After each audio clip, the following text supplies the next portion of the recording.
Hi, good afternoon, or good morning, or good evening, depending on where you're calling in from. My name is Kevin O'Hara. I'm the lead of the 1T.org US chapter, which is a coalition of companies, governments, and NGOs, all united by the belief that trees and forests can play a critical role in combating our twin climate and biodiversity crises. As the United Nations, as UNEP has identified, there's a $722 billion gap in funding nature. Over half of global GDP is at least partially dependent on nature. And as we know, 69% of species are threatened from biodiversity loss.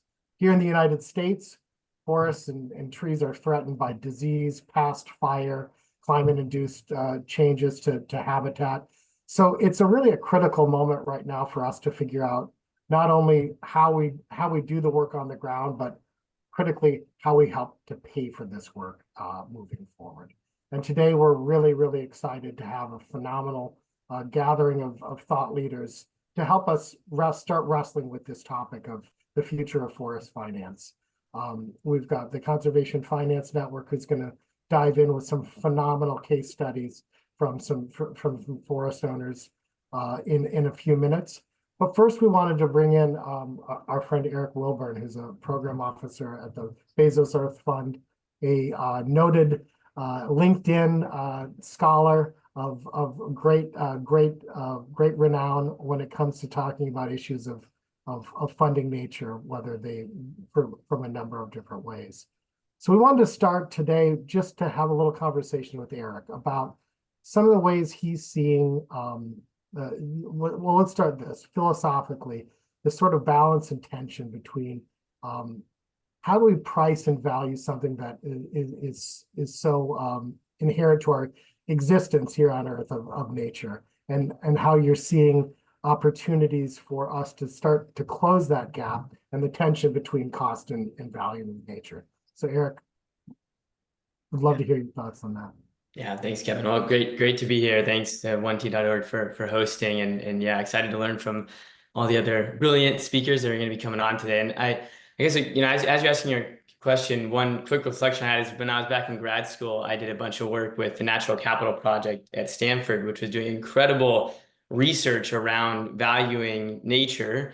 And fast forward about 10 years now, and there's still that, knowledge of value, but there's not a lot of payments happening. And I think that combined with, you mentioned the $722 billion, needed to close the gap on nature finance. We know top down what needs to happen. We know the finance that needs to move, and we know planetary boundaries. I mean, Jan Rockström has done incredible work on this. We kind of know where we need to be. And I think the thing that I've recognized is there's a lot of projects out there that want to do this work.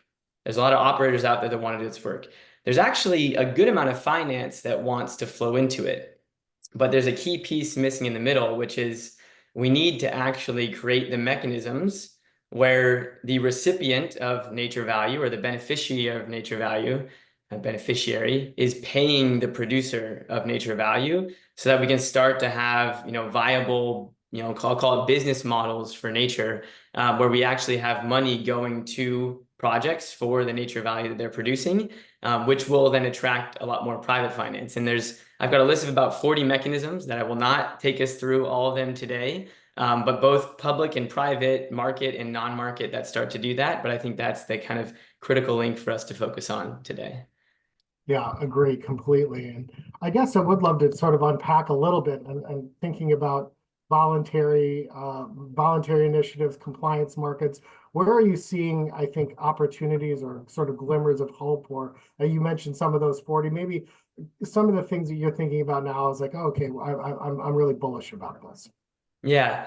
Well, and maybe the kind of mental model that I have is a bit more like I spent many years on the ground in sub-Saharan Africa, a lot of like place-based work. And so my mental model is much more around like, what is it on a landscape that, what are the unique conditions that would be the right fit for different mechanisms, whether voluntary or compliance. And so I'll maybe kind of just take us into like a particular landscape, who's there? right? Do you have a key biodiversity area that's a critical, upper reaches of a watershed that downstream you have agricultural corporates that depend on that water flow, to irrigate their crops. Maybe you have a big city, Sao Paulo, downstream that, depends, the water utility is dependent on, those upper reaches and keeping those forests intact to, reduce water treatment costs. And there's probably also some really great opportunities to do restoration in those areas that will further increase the water provision and, increase water quality. And so I think when I think about like what are the mechanisms that are working, there's a lot that, are worth looking at. It just really depends on what is the right configuration of groups on the ground to determine what the mechanism is. But I'll just say, because you asked, like a couple of things that are, quite top of mind for me in terms of the mechanisms.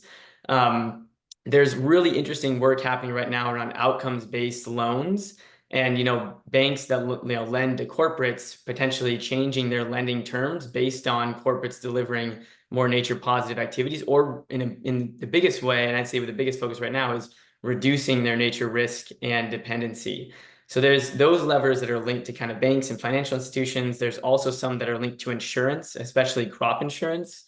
Like in the US right now, if I'm a small farmer, I actually can't get crop insurance for, what people loosely call regenerative ag practices, but I'll call it like agroecological practices. Insurers won't cover that, which is kind of wild.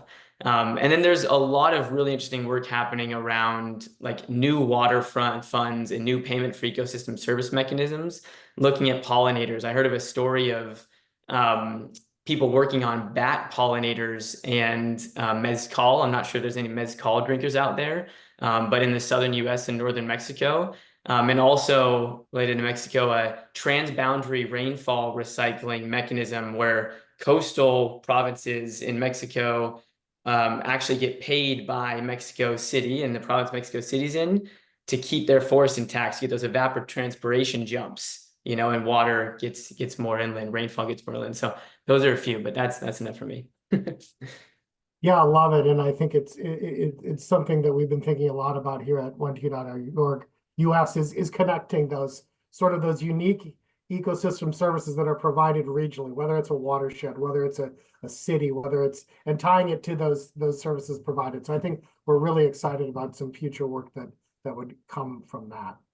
One thing that I often hear about in from sort of on the ground folks and from NGOs and companies is sort of where capital flows into these projects and these deals at the right time. And I know you're fairly new in the role at Bezos, but thinking about the role of philanthropy in sort of providing gap financing where there may be, and how you're thinking strategically about matching capital with projects in ways where it could really be catalytic in taking something from maybe where there's nursery capacity barriers to provide funding for a nursery that would allow us to, unlock or other examples. But think about the role of philanthropy in providing that and how you're thinking about that strategically. Yeah, well, I'd say, first and foremost, there are going to be areas where it's going to be very difficult to establish a like corporate dependency on that area being protected, for the corporate to continue to sustain their business model, or even, people to continue to live well in that region. But it might be, have the most unique like flora and fauna on Earth, and we desperately need to conserve it. And so there's some areas like that where philanthropy is really the only option. Maybe there's some government to government kind of funding, but really philanthropy is the only solution. And then, outside of that, and again, and this is kind of my mental model, it's where is it that there is value being created that, somebody should be paying for? Because in most cases, somebody's benefiting from that. And so right now, I think philanthropic, funding has generally kind of paid for all that for the vast majority of initiatives out there, of conservation and restoration initiatives. And I think part of our role now as we're entering into this kind of new paradigm is, one, how do we provide, as you mentioned, that catalytic funding that might be needed to demonstrate proof of concept for a more sustainable financial model for these projects. So it might be some concessional funding into, an initial kind of capital stack to get it going, but then we don't have to, continue working. Or it could be, trying to do recoverable grants where maybe we put in the first capital, but we're not seeking a return. We just want it to go back in and keep going to work, for those regions. And then the last piece, I think, where philanthropy has a really critical role is like, it's an incredible privilege to be able to like look at systems and look at the entire world and just be able to start to do some like systems acupuncture is, for lack of a better term. And I think philanthropy really needs to step in and say, well, where is it that the system is or is not working, where philanthropy has to do direct giving? And can we start to work on some of the pieces of the puzzles so that philanthropy doesn't have to do that direct giving? We can use, our resources elsewhere. And so that's the other piece of this is how are we working on those system solutions? Love it. Yeah, the systems thinking, the regional thinking, the cost and valuing of services provided, all I think phenomenal thinking. So I guess just putting on your prognosticator's hat for one more question, I think, what would you say, looking at the end of the year, looking at COP16, looking at COP29, what would you see as sort of one barrier that could be taken down, or one activity that could happen in these next 6 to 12 months that you would see as sort of helping move the ball down the field, for lack of a better analogy, over in the short term? Yeah, well, I think where I'm focused, where we're thinking a lot now is landscapes. And how do you build collaborations and build those mechanisms for particular landscapes? I think we've done a lot of high level, analysis. We've done a lot of TNFD, started, more TNFD work from the corporate cockpit perspective, which is really important. But I think it's time to start to build out those networks of, actors and practitioners on the ground within each landscape and start to build these mechanisms. Figure out, where nature value is being created, who's creating it, who's benefiting, and can they pay for it, and start to create those linkages. So what I'm really hoping we'll see, in Cali, and at COP29 as well, is really a commitment from corporates, banks, governments to start to take place-based approaches to their activities and really start to build the targets, the accounting systems, the measurement, the valuation, at the landscape level, right, from the ground up. I think that's where we can really make a lot of progress, and get ourselves off on the right foot for 2025. Brilliant. Here, and I couldn't agree more. And you've got a partner in 1T.org US that is ready to roll on helping deploy at that landscape level. But now on a transition to, you mentioned one of those networks, and thank you so much, Eric, for your time, and appreciate you being able to stick around for Q&A and hear from Peter and the team at Conservation Finance Network. But you talked a little bit about networks who are collaborating and bringing people together at scale around landscapes, and Conservation Finance Network has been doing that for quite some time, and thrilled to have Peter Howell, who's the executive director of the Conservation Finance Network, to sort of start this conversation with our community about what are some of the things that are working now in the United States, and how can we deploy those at scale. And he's going to bring in some phenomenal partners and actors to provide some case studies. So Peter, thank you so much for being with us today. And I want to turn it over to you to talk a little bit about tools, trends, and folks here on the call. Great. Thanks, Kevin. And hello, everyone. What a terrific discussion that just was. I'm Peter Howell, as Kevin said, Executive Director of the Conservation Finance Network, or the CFN. I'm here with my colleagues, Mary Powers and Katie Michels. So right now, we're going to pivot and do a little Conservation Finance 101 before turning the Zoom over to Sarah and Julia, who will help ground the discussion with some specific examples, as Kevin said, of conservation finance projects. This is truly a watershed moment, as many of you probably realize, in the history of conservation funding, at least in the US. Never before have we had such large amounts of federal funding as a result of the passage of various signature pieces of legislation, including most prominently the Inflation Reduction Act, which have pumped significant amounts of funding into programs that support protection and restoration efforts. And of course, funding through the Greenhouse Gas Reduction Fund. Slide, please. So specifically today, we want to focus on three things here. What is conservation finance? Why is it important? Why should we care? What are some of the tools of the trade? And what are some that you all would like to learn more about? And finally, I want to leave you with a few observations about trends in the conservation field today. Slide. So just briefly about CFN, we're a network. We've been around for about a decade or more. Our mission's pretty simple. We focus on accelerating the pace and scale of land and resource conservation by equipping practitioners with information and tools about funding and financing strategies. More broadly, we're trying to create a vibrant community of practice to spur sharing and collective problem solving in the field. We do that through the 4 Cs. We convene people through in a number of different venues. We coach public and nonprofit practitioners, including those working in various federal agencies. We try to connect public, private, and nonprofit practitioners through various publications, case studies, webinars like this. And on occasion, we try to hone in on specific practices or tools to help catalyze their development in the field. Slide. So perhaps to make the obvious explicit a definition, shown here, conservation finance is both about effective and innovative strategies, and it involves both free money, what we call grants from public, charitable, or individuals, as well as capital that seeks return. Slide. So conservation finance matters because, as Kevin pointed out, we're really far short of the funds that we need to conserve biodiversity and to halt the climate crisis. So globally, I think as Kevin also said, this gap may be at least $700 billion, that's shown in the pink, which is the difference between about 150 billion being spent today, shown on the far left between the blue and the green, and what we need, the bar shown on the far right. This was done a couple of years ago, so the number may be larger right now. Slide. But if you break that 150 billion that we're currently spending, if you break that down, you'll see that about 60% of that, shown in light green, is public funding.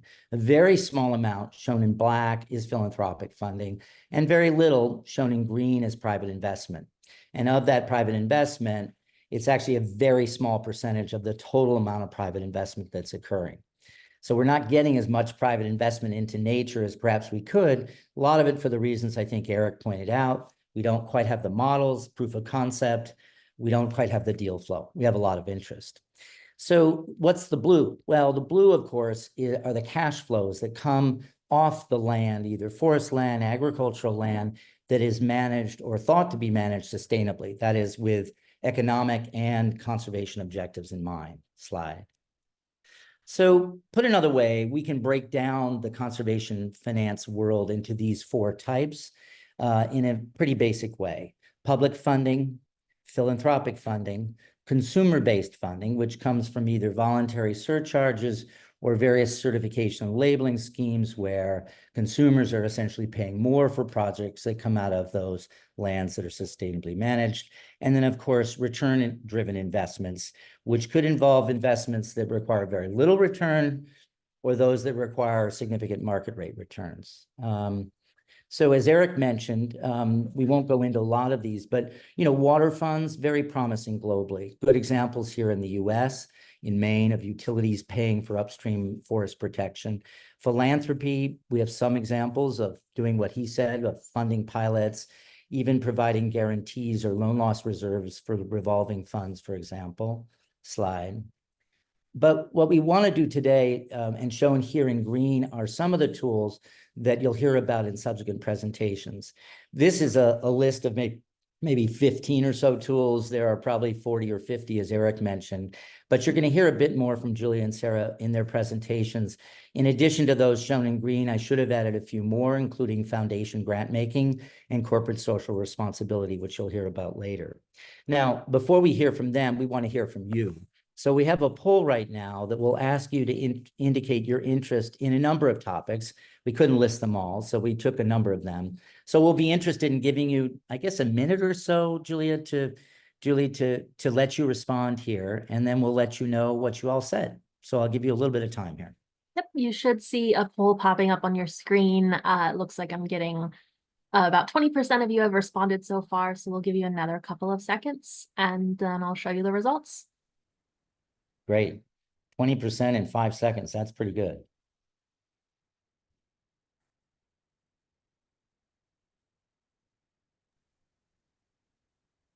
Okay, just a few more moments and then I'm going to close the poll.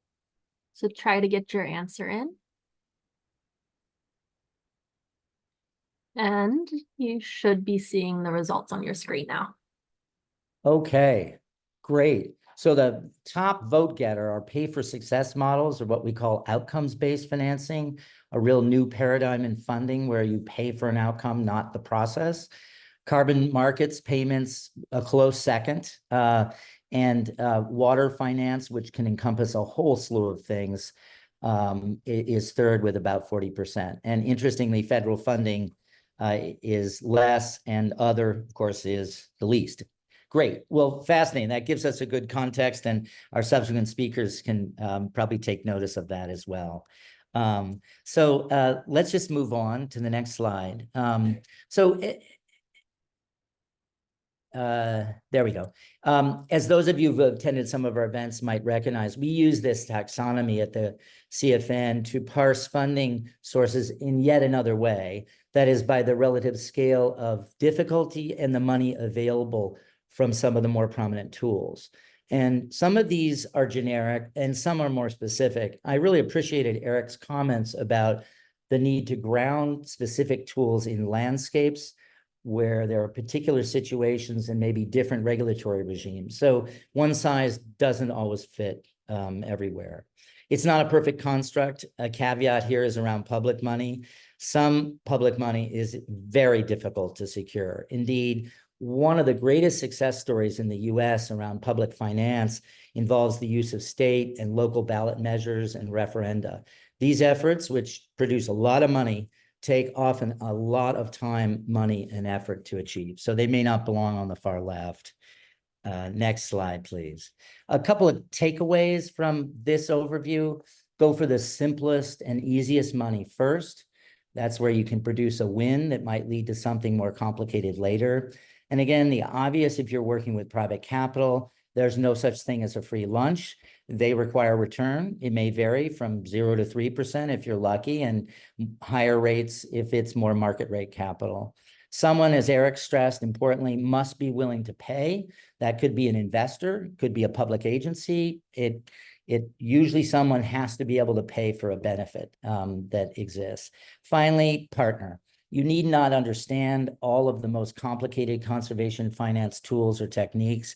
You just need to partner with those who do, if you are. Next slide. So I just wanted to end before turning it over to our two case studies with a few thoughts and overview on a couple of key trends that we see here at the CFN. Well, as indicated at the outset, rarely a day goes by when there isn't some notice of funding for a new federal program or an announcement for a major grants. Just yesterday, for example, the Forest Service announced $15 million in grants to help small acreage and underserved landowners access ecosystem markets. That comes on top of $145 million in grants they made for that purpose earlier this year. Private investment is growing, though ecosystem markets are at different stages of development. Wetland mitigation, a highly regulated market in the US, is a pretty mature and large market. Carbon is in a bit of an inflection point, as you may have learned from previous webinars here. And biodiversity credits, which you'll hear a little bit about and may be interested in, are very nascent. One interesting issue touched on by Eric is, and Kevin, is blending funding sources. And this can be an effective and efficient way to get work done. It could involve matching one public funding source against another, but also using and utilizing philanthropy, for example, to help de-risk private capital, by which I mean blending capital that seeks return with capital that doesn't can be a way of showing return in a project with a lower hurdle rate. With all this public money, though, there is growing demand for interim finance to bridge significant federal and even state commitments in conservation. You may have read recently the National Forest Foundation is mulling establishing a large revolving fund for purchases of land and restoration on national forest land, and that follows a feasibility study that Lyme, Timber, and the Environmental Policy Innovation Center have done recently. At the same time, there's really growing interest in how such funding, both public and private, might benefit communities in need and those that traditionally have not benefited from conservation in the past. And finally, there is a growing recognition of the role that land conservation, including forests in particular, can play in combating climate change, both in sequestering carbon and in facilitating human and wildlife adaptation to climate change. Next slide. We don't have time to explore this in any depth, perhaps on another webinar, is the role that some $27 billion announced this spring through the Greenhouse Gas Reduction Fund might play in advancing nature-based solutions. Complicated topic, much of this funding will go toward decarbonization of the built environment, things like solar panels, roof panels or charging stations. But the question is, can protection and restoration of forests, along with things like restoration of oyster reefs or installation of green infrastructure, help reduce emissions? Stay tuned, we'll see. But at this point, I just wanted to say, if you're not already signed up for our e-news or in our LinkedIn group, please find us in that capacity as we share information monthly and sometimes weekly with our network on jobs, latest development or news in the conservation finance field, and funding and financing opportunities. Enough for me. With that, I want to hand over the Zoom to my colleagues. I forget whether Sarah or Julia will go next. I'll let one of them begin, and we'll ground this discussion and look forward to taking your questions and comments at the end. Thanks. Brilliant. Thanks, Peter. And I believe Julia Grant from Green Diamond is up next. Julia, thank you for being with us.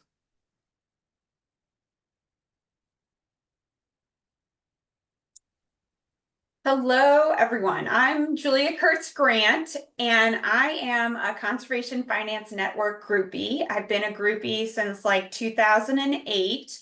So it's a pleasure to actually get to be on one of these panels with folks that I've been watching for a long time. Also, a 2019 graduate of the Conservation Finance Boot Camp, and I would highly recommend that program if you are trying to have a better understanding of all these tools and getting to meet and mingle with some of the experts in that space. And in my current role, I am the Public Affairs and Sustainability Lead at Green Diamond Resource Company.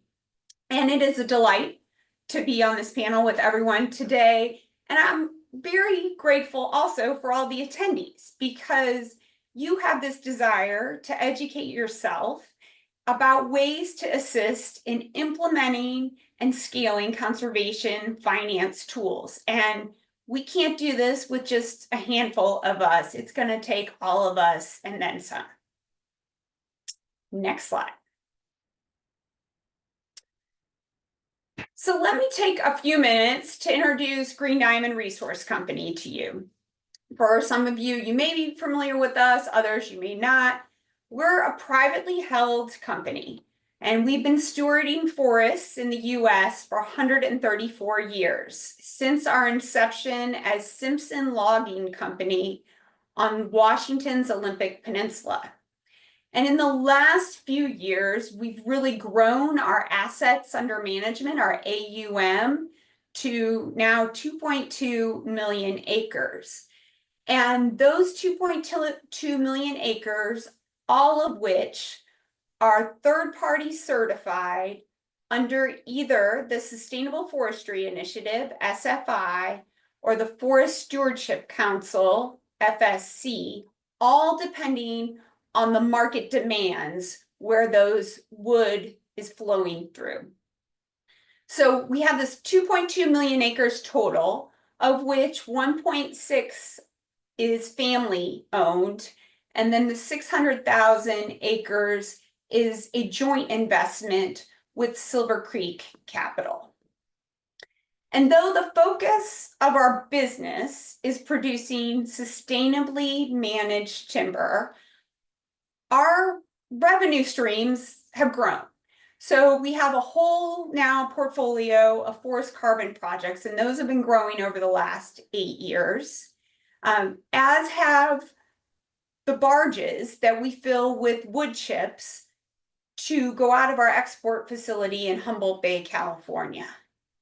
And then we have acreage that are under conservation easement, mostly forest legacy projects coming out of funding from the U.S. National or U.S. Forest Service.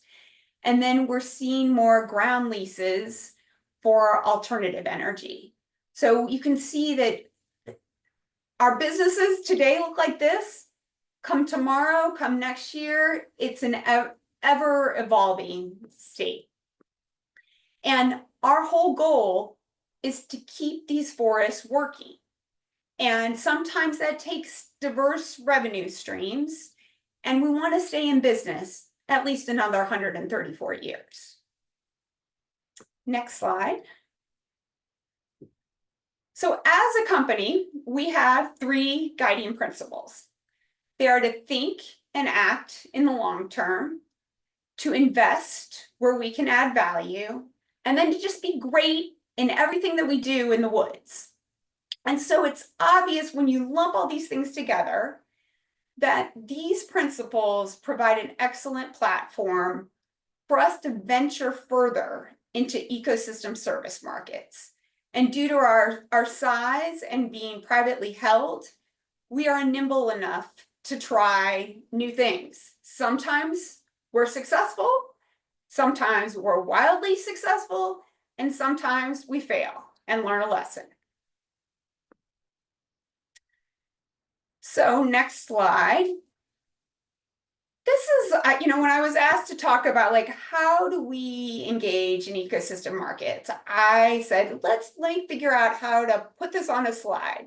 So in the dark green is the ecosystem service that's provided by the forest lands that we own and manage. And then in the light gray is the market available for payment of those services. And some of these we have more robustly engaged in than others. Some of them we are just testing out now. So I just was going to do a quick rundown. So obviously, the first one, we sustainably harvest timber. That is the bread and butter of our business. Well, then the next one down, these lands could be used for all kinds of different things. We tend to use them for working forests. And we now have conservation easements on 8% of the lands that we own. And we are in the process of putting another 13% of our lands under conservation easements in different landscapes where we work. And then we have engaged, as I mentioned earlier, in forest carbon credits. And these are the kind that we have primarily developed are improved forest management, California Air Resources Board compliance grade carbon credits.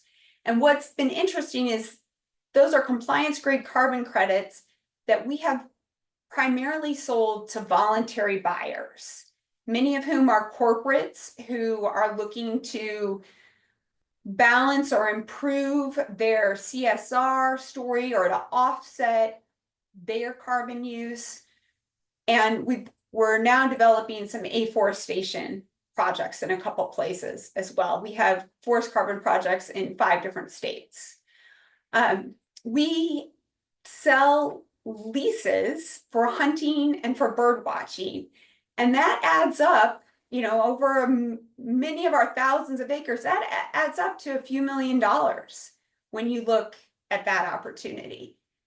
And then you look at the restoration. We've partnered with all kinds of ENGOs and tribes to do restoration projects on riparian zones.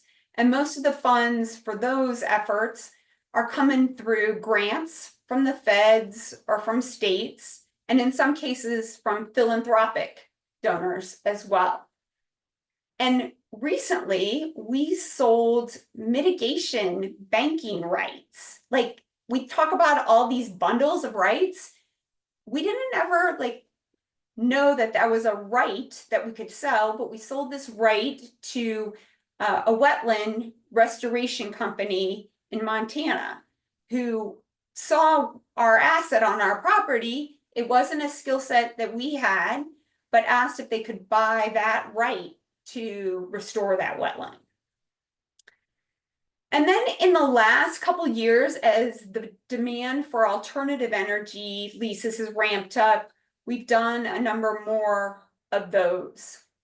And in areas like we constantly have reforestation needs because as we harvest, we replant. And in some of the landscapes where we work, others, some of our neighbors have reforestation needs as well.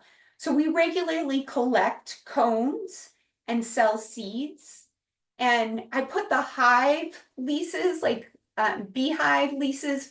We don't currently do that, but I know of other forest landowners that do that kind of work.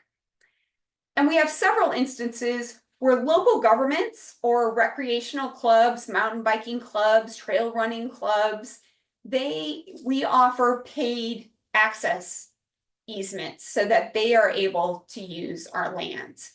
And then most recently, we're testing the waters in ecosystem services around biodiversity credits. Next slide. So similar to the case studies that Sarah's going to speak about, here's an example of how several ecosystem service markets are at play and new markets are being tested in a landscape. So if you go to our website, you can see where we have timberlands across the US. This particularly is going to focus on the Upper Klamath River Basin. And there we own about 600,000 acres of land. And so that's near Klamath Falls, Oregon, South Central Oregon. And we are the largest private landowner in Klamath and Lake counties. There's a lot of federal land, even Crater Lake National Park is in one of those counties nearby. And so many of our acres sit at the headwaters of the Klamath River, which is not far at all, especially as a crow flies or as an eagle flies, to these 4 dams that are currently being removed on the Klamath River.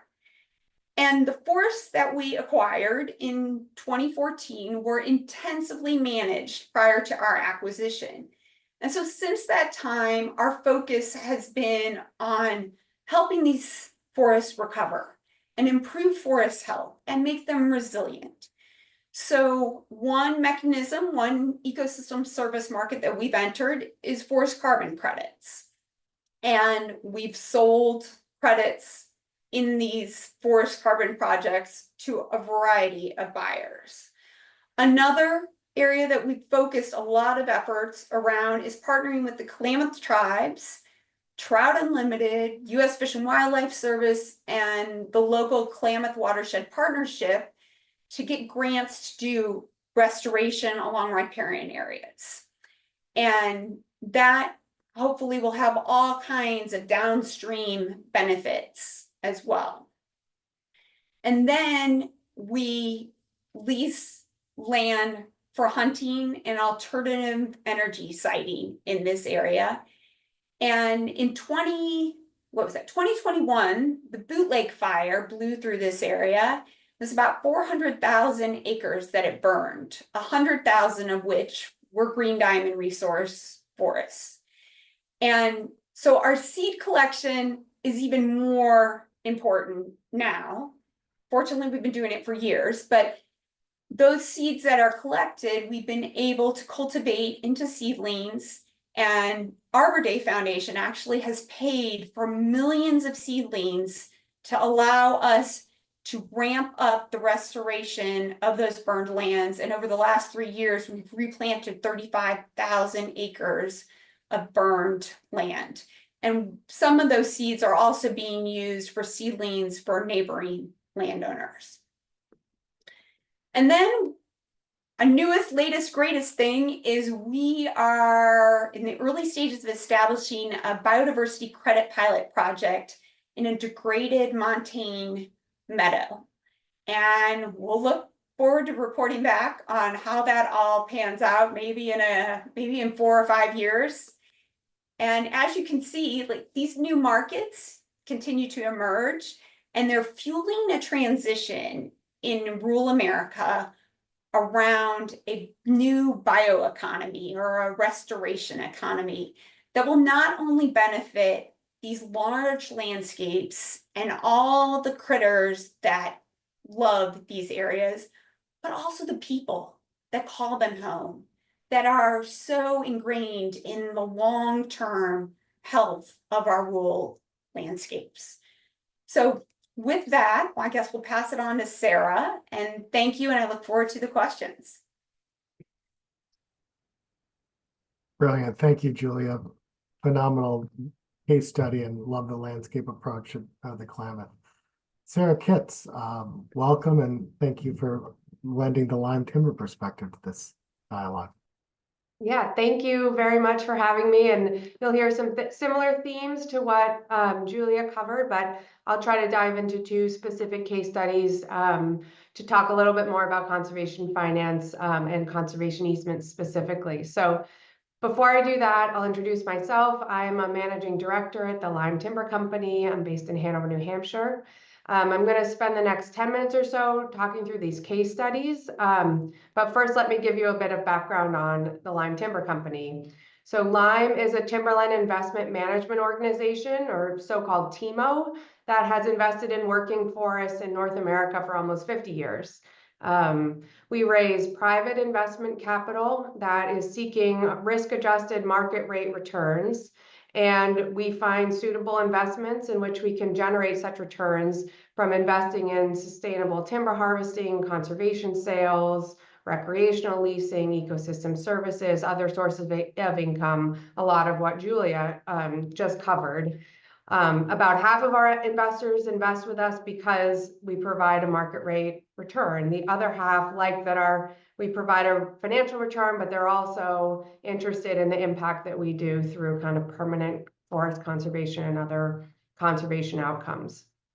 Our current portfolio includes 1.3 million acres of forest land concentrated in the eastern and northern US. We also invest in wetland and stream mitigation bank projects. Next slide, please. The forests that Lyme tend to invest in are naturally regenerating rather than plantation forests. That makes us a little bit different than some others in the space.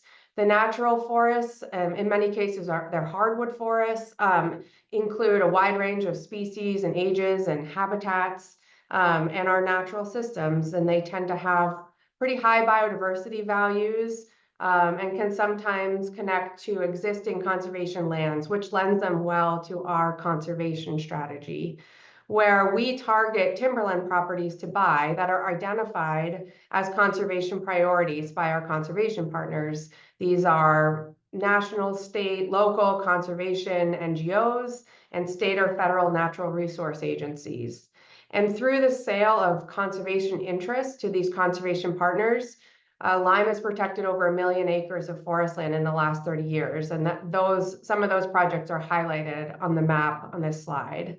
And I'm going to focus on our preferred tool for forest land protection, which is the working forest conservation easement. Again, Julia mentioned those in her remarks. And I'll describe those more in a few minutes, but I also want to point out that we have also pursued deals that involve accessing concessionary financing in exchange for conservation outcomes, developing forest carbon projects and selling forest carbon offsets, and developing wetland and stream mitigation banks and selling mitigation credits. Next slide. So I'll be drilling into these 2 case studies on the map. The first of which resulted in the protection of over 72,000 acres in northern Wisconsin, and the second which resulted in almost 10,000 acres protected in northwestern Pennsylvania. Both utilized the working forest conservation easement, but relied on different conservation finance tools. So next slide, please. I want to describe conservation easements in detail so this audience understands them before I get into the case studies, since it's an integral tool in our toolbox. So working forest conservation easements are perpetual protections for forests, as they are legal documents that are recorded in the land records and run with the land. And each conservation easement is different, but it typically involves 3 key elements. First, they will restrict development, subdivision, and conversion of forests to non-forest uses. Second, they often provide access for the public for outdoor recreation. And third, they allow for continued sustainable forest management activities.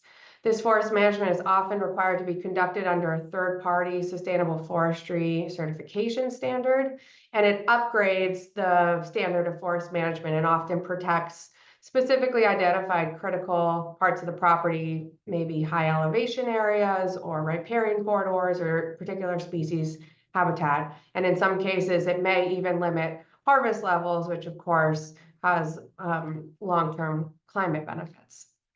So why does Lyme like conservation easements so much? Because we can essentially get paid to encumber the property and extinguish the more speculative real estate values associated with timberland and continue to manage the property as a working forest to generate returns for our investors, fiber to mills, jobs in the woods, etc. And the value of these conservation easements will be driven by how restrictive the easement is, but it can typically represent about 20% to 50% of the value of the underlying land, forest land. So as investors, this return of capital has been key in driving our investment performance. And for our conservation partners who are acquiring the protections, it represents a way to secure permanent, durable protection of a forest, typically on a pretty large scale, for a fraction of the cost of buying it outright. So as shown in this diagram on the slide, the model is pretty simple. Lyme will purchase a property in fee, meaning it comes along with all the rights that are associated with owning real property. And then we will work with, in step 2, we'll work with a conservation partner to draft and convey a conservation easement on the property to convey certain rights to the easement holder and essentially extinguish those. The easement holder is usually a state natural resource agency, and it's their responsibility to ensure that Lyme and any future landowner operates the property in accordance to the terms of the easement. We receive cash compensation for the conveyance, and then we're able to manage the land subject to the terms of the easement. Again, manage the property for sustainable fiber production and other uses. And as a private landowner, we continue to pay property taxes, and we provide fiber to local mills and support jobs in the woods and kind of the rural economies. So with that background, let me jump to the first case study, if you'll go to the next slide. Thank you. So this is a case study based in northern Wisconsin, where between 2011 and 2015, Lyme purchased about 85,000 acres of timberland. In what became the largest land conservation effort in Wisconsin's history, Lyme, in collaboration with our conservation partners, the Conservation Fund and the Nature Conservancy, we conveyed to Wisconsin's Department of Natural Resources a conservation easement over 72,000 acres of timberland in 3 separate transactions, 3 phases. As I just described, the conservation easements prevent development, so keep these forests as forests forever, and ensure that the lands are available for sustainable timber harvest and public recreation in perpetuity. So let me add a little color as to why this property was significant to the conservation community. As you can see on this map, the property, which is depicted in that brownish color, was surrounded by existing public conservation land, which is shown in green, thereby filling an important hole in the conservation landscape. The property and surrounding land contain rare natural pine barrens habitat, which hosts an abundance of unique and threatened species. They're also located at the headwaters of the Brule and St. Croix rivers, which contain areas of aquifer recharge, as well as spring inflows that provide critical water quality for nearby towns, native fish. And as I said, it was used broadly by the public for remote recreation. And so those were conservation values that we wanted to secure. So I want to, because the topic is conservation finance, I want to share a little bit about how financing enabled the protection of this property. So Lyme purchased the properties, as I said, in 2 transactions for a total of about $49 million, 60% of which was equity from our funds, so from our investors, and 40% of which was financed by the conservation fund, our conservation partner in the deal. In exchange for a below market rate loan, below market interest rate on a loan, we granted the conservation fund an option to purchase conservation easements over the property in a defined period of time. And during the option period, the conservation fund successfully secured grant funding to do that. State money from the Wisconsin Knowles Nelson Stewardship Fund, as well as federal money from the Federal Forest Legacy Program, went into the easement purchase and ultimately were used to acquire the 72,000 acre conservation easements for just over $20 million. In this case, it was about 41% of our original purchase price.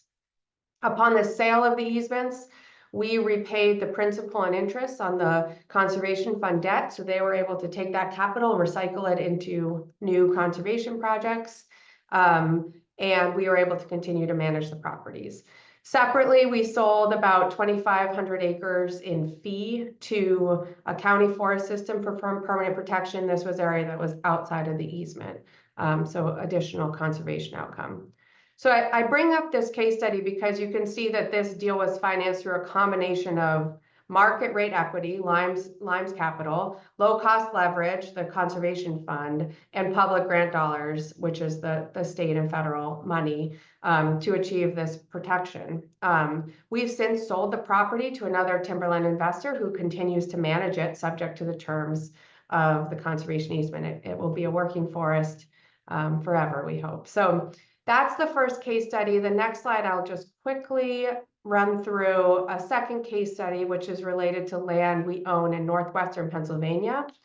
When in 2017 and 2018, we acquired approximately 68,000 acres of timberland in 3 transactions, and we subsequently acquired another 90,000 acres of adjacent property, but that's not the subject of this case.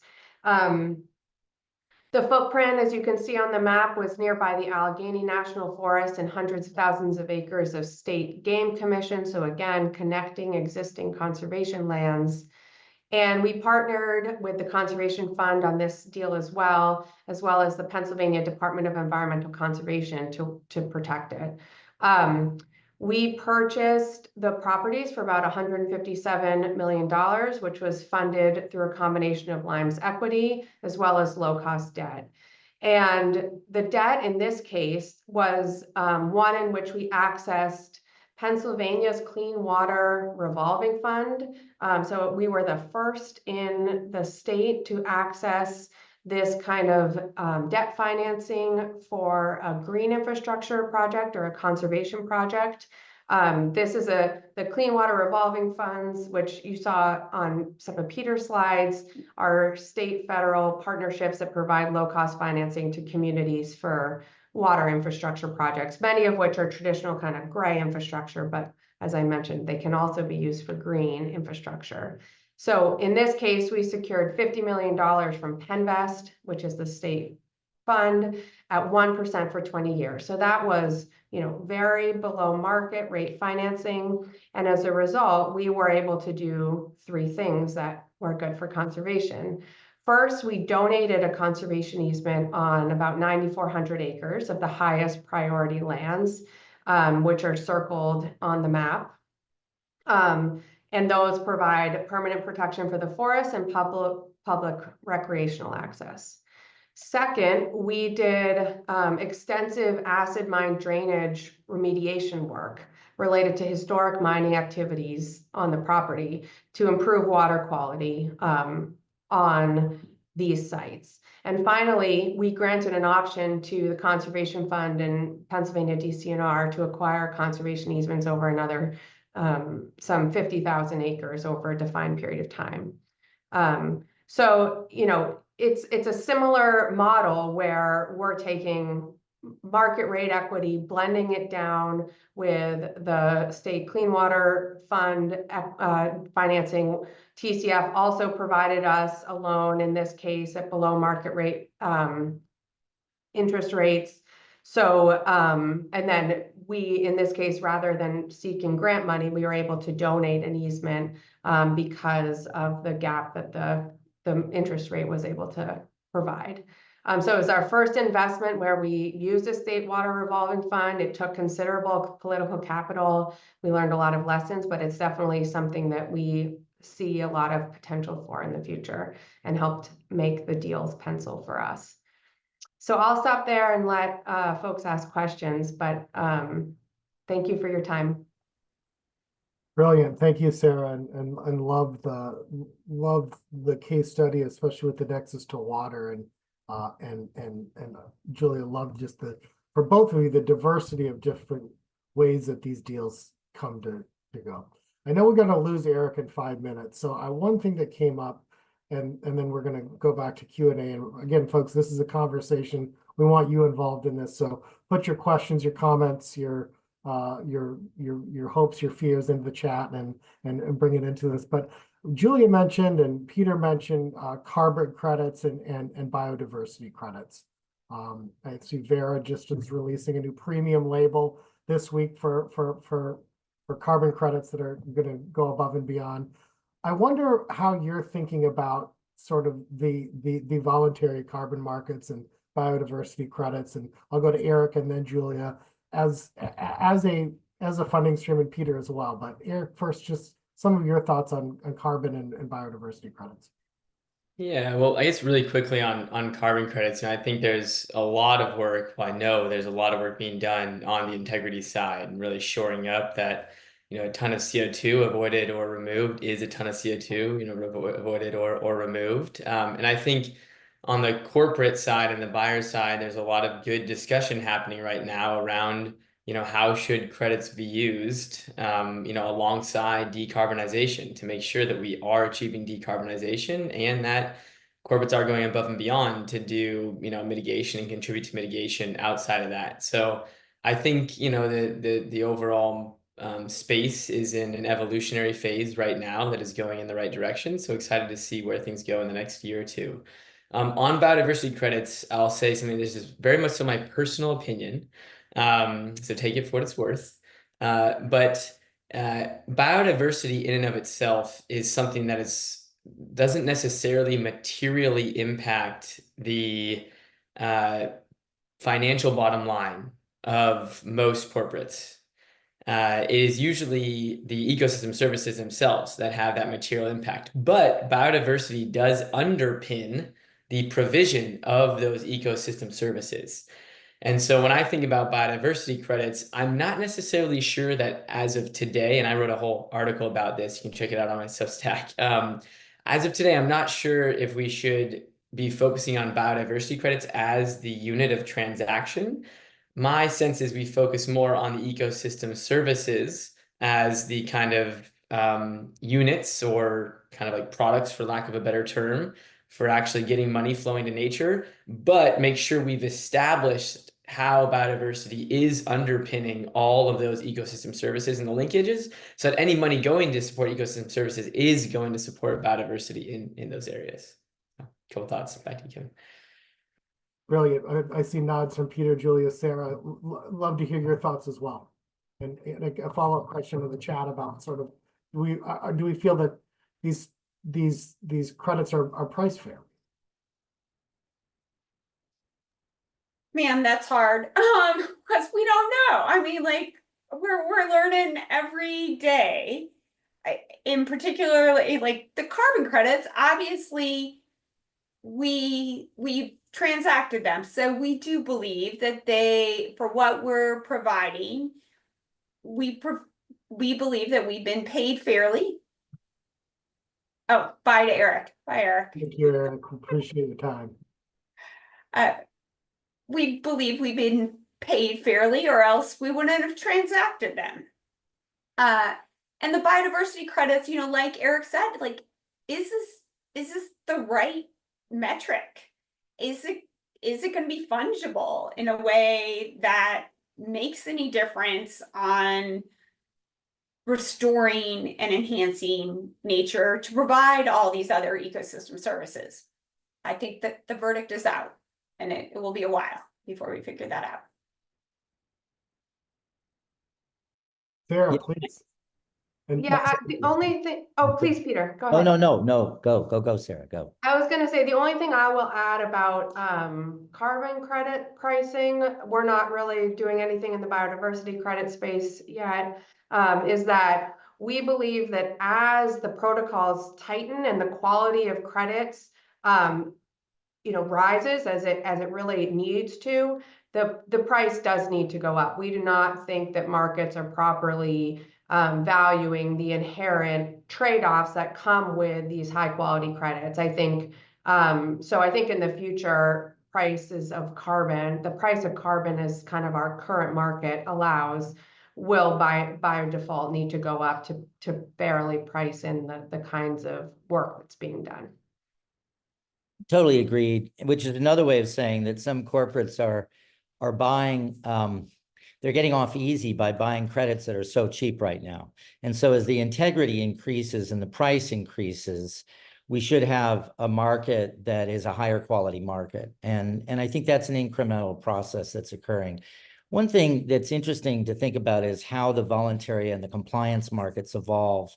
And it could be that the voluntary markets don't grow quite at the same rate that people have been thinking, and that the compliance markets exert a greater influence overall in the markets. And that actually may be a good thing over time, not to criticize the voluntary markets too much, but a little greater compliance dimension of the market may ensure a little greater investor and corporate confidence in the markets overall. As for the biodiversity credit, we've been monitoring that and have featured that at various of our gatherings. I've been in Europe where it's, you know, there's a lot of discussion of it, and it's complicated. I mean, if you thought measuring a unit of carbon, which is somewhat easy, was hard, think about measuring a unit of biodiversity, which is the current approach. Take a unit, think about an index, and does that unit get better or worse over time? It's very, very difficult.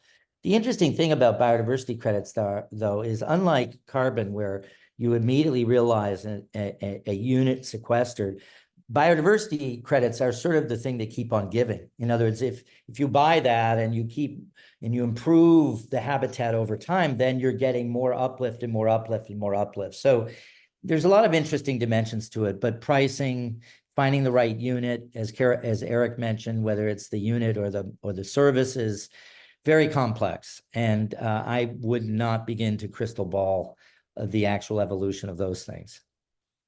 Wise choice. Julia, please. Yeah, I'd love to hear you. I was gonna, so the question that was posed about challenges, and we were talking about the financing, but also there is not like one catalog that you can go to find like all, I mean, you can go to different registries to look at carbon projects, but there's not somewhere a clearinghouse. There's a number of folks out there trying to figure this out, but there is not a clearinghouse by which you could go and say, I'm going to upload my project that I'm working on, or I think I have a project here, but is there a funder that would fund this project here?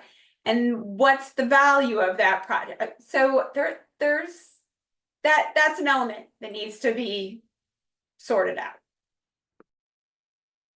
Yeah, agreed.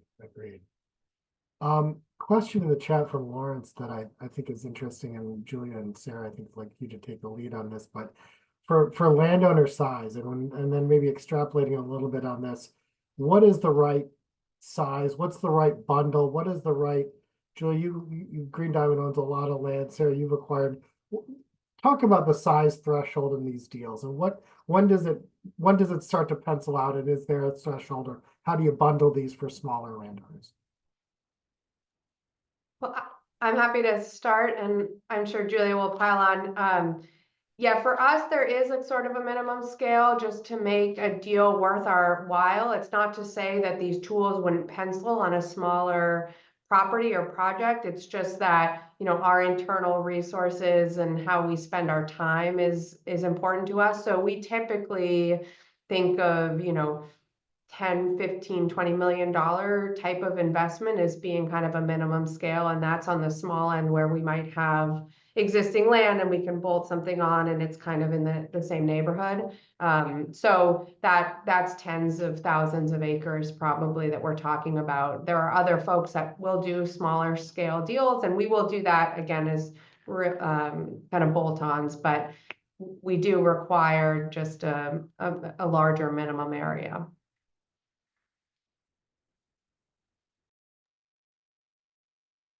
Super. Julia, any, or Peter, or Katie and Mary too, for that matter. Thresholds on size and where you've seen different mixes and. I don't know if we have anyone from TNC or American Forests on here, but the issue of size is a really critical one. I mean, think about 40 or 45% of US forest land are owned by individuals or families with an average size of what, 70, 75 acres? Maybe that's even a little high. So we have a real challenge here in terms of how do we approach easements and even participation in the carbon markets with such small properties. TNC AFF's Family Forest Carbon Program is an effort to try to aggregate and deal with smaller landowners. This is a big challenge for us. I mean, there are huge diseconomies for a Lyme or a green diamond to kind of conserve properties that are even 500 acres or 1,000. So we need some other models and tools to get at smaller acreage properties. It's a big challenge.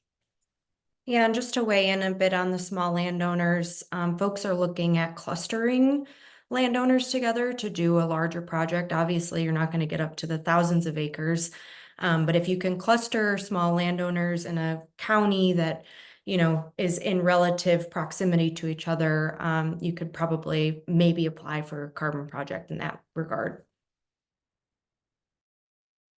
Yeah, great. Thank you. And I see that. Great call out to our partners at TNC and AFF and Mary, yeah, about the bundling project. So while we're talking about challenges, and somebody popped this in the chat to me, what about, we've talked a lot about large landscapes, but what about funding for urban areas? What about funding for you know, biodiversity in cities and trees and nature in cities?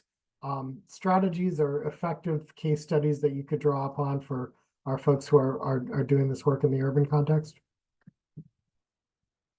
Well, it's a different world than the one we've just talked about, but there are a couple of handles. Certainly stormwater runoff is a big threat in cities, and the use of green infrastructure to sort of mitigate the effects of flood and sort of that first inch of rainfall, which is so critical in sort of overflow. That's certainly one strategy. There's a lot more interested in sort of the cooling effects of tree canopy in urban areas, and there's more funding for that now than there really was a long time ago. So, you know, those are two strategies that are you know, tried and test true. Some of the green bank funding that I referenced that will focus on decarbonization will probably go into some urban projects that could be greening projects of some sort. So there certainly are, you know, there are more opportunities now. And then there's just traditional park creation and expansion in cities that involves just transporting a little bit the model that Sarah and Julia have talked about into urban areas using a mix of public and private funding to create or expand parkland, for example, either in the form of parks or greenways or river corridors. So there's a lot more interest in those things, and there's a lot more federal funding now for them. I'll chime in here that, you know, I cut my teeth working for a local municipality for 8 years on land acquisition and easements and all these values that open space had. And it's been fun to like take some of that and bring it to a larger landowner, a for-profit organization that hadn't really thought that they were doing conservation easements, but they hadn't really thought about some of these other opportunities, and that philanthropy might fund something at a for-profit organization. So there is a lot of crossover between what happens in the urban landscape and what happens in the rural landscape, and these conservation finance tools and, like different kinds of funders for those different kinds of locales. Yeah, brilliant. Well, we're going until the quarter after, so we've got about 5 minutes left to wrap up. So if anyone has any other questions, please pop them in the chat. But I wanted to ask everyone to put on their sort of prognosticator's hat and put on their magic wand hat and their magician's hat, and say, if you could, and similar to what I asked Eric, if you're looking at the next 6, 12, 18 months, sort of short-term wins for the overall funding environment for nature, for forests in the United States and even beyond. But just sort of react with 1 or 2 things that you're like, now that would be a huge win, or that would be a phenomenal movement in the right direction. We'll start with Peter. You look like you're ready to go. So I'm gonna call on. I'll go if need be. So I think a couple of things, headlines, sort of greater resolution around carbon markets, increased sort of integrity that comes both from the White House, sort of put of imprimatur on there, and the encouragement. Second, I think deploying some of this green bank funding in ways that can show the role of nature in conservation. If we can do that in the next 6, 12, 18 months, that'll be huge in my mind. I think also equity, figuring out how we increase equitable access to land conservation. We have so many experiments and so many pilot projects out there in the federal funding. We've got to follow them, track them, see which of them worked and which didn't, and what they tell us about conservation. Those are 3. Love it. Love it. Sarah. My thought was related to Peter's third point, and that's just, that with this infusion of new sources of financing and funding from the federal government through the Inflation Reduction Act, helping sort through what all these programs are, how to access them, how to simplify them, get them out there. We're looking at all of them, and we do this as our day job, and they're complex, and you're trying to figure out how to make them work. And I just think that there is new money out there, and making sure we get it in the ground, sooner rather than later is important. Here. Julia. So I'm going to go a slightly different direction, and like the wildfire risk in places that we never even used to be concerned. And as a large forest landowner, like, we don't have insurance for these vast forests. And when you lose these vast forests, then you lose all these ecosystem services that they provide. So thinking about how we participate, as well as our federal and state and philanthropic partners, on thinning and health and forest resilience across the US, so that we don't have our forests go up in smoke and impact our water and our communities and our other resources. Katie, Mary, wanting to hear from you too. Yeah, I'm thinking about how I wish we actually had more time than 16 to 18 months, Kevin. I think that so many of All right, these. I'll give you more time. Well, I just think so many of these things, like the most inspiring stories I know about, are like what Peter was saying with the TNC AFF collaboration and the partnership projects, but those take such time to develop. And I think the opportunity and the challenge of the federal resources we have right now is we have to get proposals in 60 days, and that's important, and let's do it. But also, like, how do we also find the time to develop real and meaningful partnerships? And so I think that's a dance that we're going to be in for a while. Yeah, I love that. Nature works at its own pace, right? So it is a lovely vehicle to use. Mary, I want to hear from you. Yeah, I think just all the money geared towards historically underserved landowners and tribes, it's a step in the right direction, but there's the technical assistance piece that, if we can work towards filling that gap of, the money's there, but how do we help on the ground practitioners in these initiatives, I think is on my radar and what I care about. And so, yeah, that's my input. Thank you. Well, I'm gonna let that be the last word, and before we leave, I want to thank all of you, Peter, Julia, Sarah, Katie, Mary, and Eric Wilburn, for lending us your time and talents for this 75 minutes. I think we've just, scratched the surface of a lot of really, really great conversations that we as a chapter are going to continue to convene on.